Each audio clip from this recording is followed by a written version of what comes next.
दानिश अली रमेश बिधूड़ी विवाद ने अब नया मोड़ ले लिया है।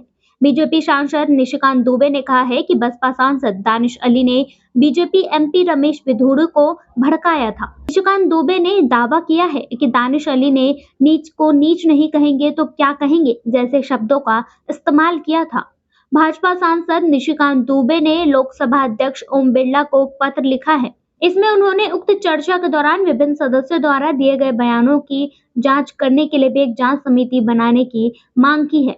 इसके साथ ही ये भी जांच करने की मांग की है कि हमारे संविधान के अनुच्छेद 105 का आश्रय लेते हुए अपनी टिप्पणियों के माध्यम से हमारे नागरिकों को भड़काने में संसद के विभिन्न सदस्य किस हद तक दोषी हैं। निशिकांत दुबे ने लोकसभा अध्यक्ष ओम बिरला से पत्र लिखकर कहा कि रमेश बिधूड़ी ने दानिश अली के खिलाफ कुछ बेहद आपत्तिजनक शब्द कहे हैं, जिसकी मैं एक जिम्मेदार जनप्रतिनिधि के रूप में निंदा करना चाहता हूं। उन्होंने आगे लिखा है कि दानिश अली ने माइक्रोफोन की उपलब्धता के बावजूद अपनी पूरी शक्ति खर्च करके हमारे प्रधानमंत्री नरेंद्र मोदी के खिलाफ बेहद आपत्तिजनक और निंदनीय टिप्पणी की थी। यदि सांसद बिधूड़ी ने अनुचित कार्य किए हैं तो मेरे विचार से दानिश अली सहित अन्य माननीय सदस्यों ने भी समुदाय के बीच शत्रुता फैलाने में योगदान दिया है। 21 सितंबर को नई संसद में विशेष सत्र का चौथा दिन था।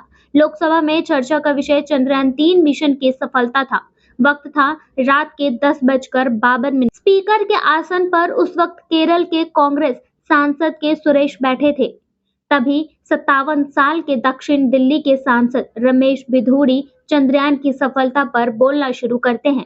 107 सेकंड तक तो रमेश बिधूड़ी चंद्रयान की सफलता पर बोले, फिर रमेश बिधूड़ी मर्यादा की कक्षा में भटक गए। लोकतंत्र के मंदिर में वे बसपा सांसद दानिश अली के लिए आपत्तिजनक भाषा का इस्तेमाल करने लगे। बता दें कि रमेश बिधूड़ी ने 1 मिनट तक लगातार 11 गालियां दी थी। बिधूड़ी को इस बयान के बाद रक्षा मंत्री राजनाथ सिंह ने सदन के भीतर खेद जताया। वहीं लोकसभा स्पीकर ओम बिरला ने रमेश बिधूड़ी को फटकार लगाई और दोबारा सदन में ऐसे व्यवहार पर कार्रवाई की चेतावनी दी। वहीं बीजेपी ने बिधूड़ी को कारण बताओ नोटिस जारी किया, साथ ही 15 दिन में जवाब मांगा। एक सांसद को उसके धर्म के आधार पर चिन्हित करके जो कुछ कहा गया, उसके बाद राहुल गांधी बीएसपी सांसद दानिश अली से मिलने पहुंचे। जब बिधूड़ी सांसद में आपत्तिजनक शब्दों का इस्तेमाल कर रहे थे, तब उनके पीछे बैठे दो पूर्व केंद्रीय मंत्री डॉक्टर हर्षवर्धन और रविशंकर प्रसाद ने क्यों नहीं रोकना चाहा। दानिश अली और दूसरे कई विपक्षी सवाल उठाते हैं कि रमेश बिधूड़ी को गाली देते वक्त दोनों पूर्व मंत्री सब कुछ सुनकर हंसते रहे।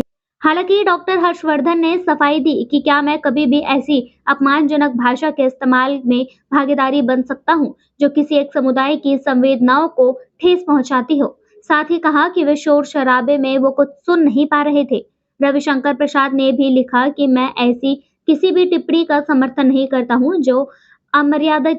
संविधान के आर्टिकल 105 के तहत भारत में संसद में कही गई किसी भी बात के लिए कोई सांसद किसी कोर्ट के प्रति उत्तरदायी नहीं होता। यानी सदन में कही गई किसी भी बात को कोर्ट में चैलेंज नहीं किया जा सकता। लेकिन इसका मतलब ये नहीं कि सांसदों को संसद में कुछ भी बोलने की छूट मिली हुई है। एक संसद जो कुछ सदन में कहता है वो लोकसभा में procedure and conduct of business के रूल 380 के तहत स्पीकर के कंट्रोल में होता है। यानी संसद में कोई सांसद असंसदीय भाषा का इस्तेमाल करता है तो उस पर स्पीकर को ही एक्शन लेने का अधिकार है। स्पीकर के पास अब तक दानिश अली के अलावा कांग्रेस, डीएमके, टीएमसी के नेता शिकायत पहुंचा चुके हैं। फैसला आगे स्पीकर करेंगे और बीजेपी करेगी।